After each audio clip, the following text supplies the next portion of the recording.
Ayega murteessa jaalalti si qabdee ni beeyti. Na qabdee beey. Taa kamtu si qabe. Jaalalti gaa akkaataa qabdi. Akkaataa qabdi jaalalti. Jaalalti gisee laal halkan kana laal kana dhukkubse isii ta jaalatu san halkan gisee yeroo keessatti yaadataa jechuudha. Akkamiin yaadattame? Akkaataan isiitti yaadatuma. Wayi dhiiroo isii san wayi silaan fuudhee ammaan tana na bira teessii meettee yaadatte.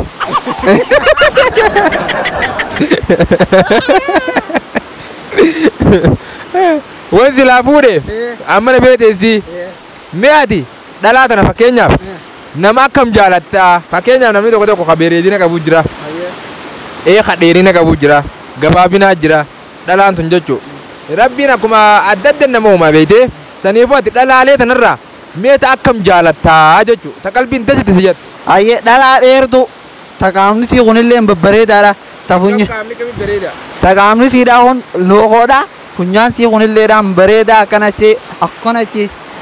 Ta funyaan sii kunillee akkatachi ta'idii haphatu.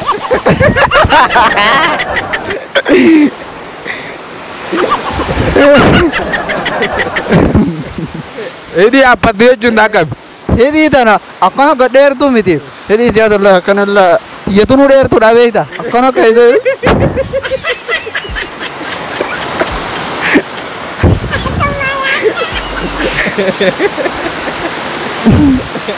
ta'idhiin siidhaa tun sabaablaan olii ni dhaggeeffadhu kaa.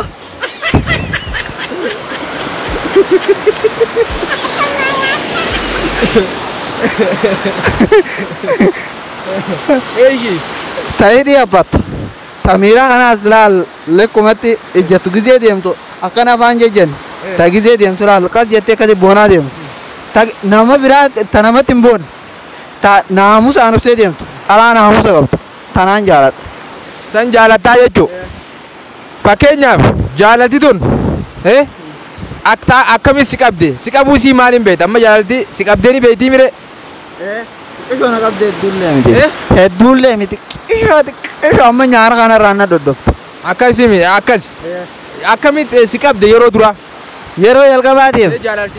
Jaalalti tun akkanuma bakka dhalaa tana na feesiftee dhalaa tana giseen ifin deemu kanuma laalee dhalaa bareedduu tana lubbuun dhaqii dhungadhu na goote. Lubbuun dhaqii dubbisi na goote. Giseen ifin akka hoggusan na qabdee jechuudha. Jaalalti hoggusan si qabdee jechuudha. Jaalalti yeroo san si qabdee jechuudha. Si qabde bakka tana maan himin tee jennee bara. Na qabdeen jahaa jaalalti hoggusan. Hoggusan moo? Hoggoo fakkeenyaaf amma dhalaa dhungadhu siin jettu san. Hogguu dhungattee akkanuma dhungachumaaf deemta. Hoggusan ifeesiftee laaliif jaalachiisuudhaaf ganaa jaalachuudhaaf jaalattee ganaa bakka akka ajaa'iba qaadhimaa teessii ta'uudhaaf bareeda. Fakkeenyaaf amma dhalaa tana. Namni kun maaliif fuudhasa?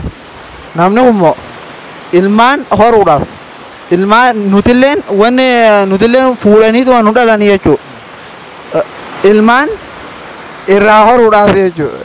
Ilmaan irraa horuudhaaf. Ilmaan kana nama kana namni kun yoo waliin fuune jiraachuu hin danda'u jechuudha namni kun baay'ateeti.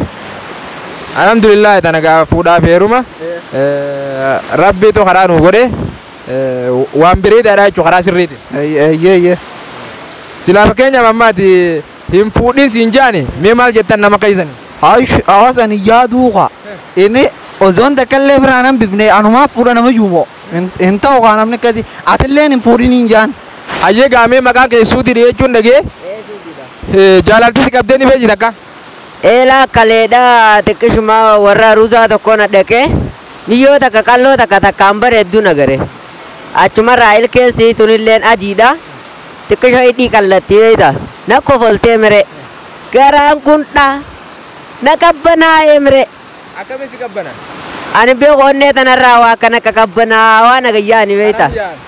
Gayyaan onneerraa kaatee garaa kana waliin geejjatti maantim na teensiin jee garaan gayyaanit moolleenuu ganda isaanii sanii yaaniisa gakkutanii beeyta galee dawayii rafeseeta gara gaggal ija guduunfadhus numaan harkeessi banadhaan harkuu yoon guduunfadhe immoo niin harka yoon guduunfadhe wanni qaluma na qabe hogguu agartee duuba akkam jettee nati ijala keessa laaluu hin danda'u innaa jaalalti na qabde keessa manumattu mookaa hogguu ija mana ija cufatte agarte hoggaasan namaatu hedduudha beektaa gandaruu zaati ni laalee yoon dubbise namni kun akka of laami jeetu halkan moo hogguu galtee ciifte gandaruusaa jirta hirriiba keessa achumaan taakaa waan jaalalti na qabdeef jecha jaalalti qacceedhaa beektaa wayii na cimte silaa na cimte waan irra tureef jecha kan inni dura hin deddeemtu achumattiin arge amma giseen ciisu achumaa waanumaan ichi taa'u jiru na fakkaatti osuma dubbadhu eegaan ni dubbadhe jee akkas jeefaadhaa rifadhee usaa jechuudha hin rafne bakka dakalumaa jaalalti tun na qabde jechuudha.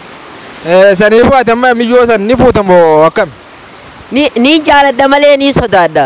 Maal sodaadha? Isuma tanaa'u dubbisuullee ni sodaadha bar ni jaaladha malee. Akkasii? Hin sodaatin kaa itti eege jaaladhi si jaaladheetin jira aaddi jee bareedduu dhumbullee qashtii jee jettee dubbisuu qabda. Allah akkam naan jetti duuba isin gisee sanaanuu kaniin akkasii sodaadhu maalayyaa isiidha. Si faarsidisiin si ati isiidhaaf taanaan suma fuuti. An namni bareedu na fedhaafuun taa'u bar duran. Si fedhamu maata kara qonqamu. Amma isi duuba amma hin deebi'aa duuba jedhan. Itti deebi'adhu itti deebiiti wal fuunaa karaa sirriitiin karaa guuti atummaan dukkana keessatti hin deemin karaa sirriitiin itti dhaqi ifaan jechuudha. Amma duubaaniin kun yoon fuudhee akkami bulchuun hin danda'a. Nama guddaa yoo daratii hunda qabda.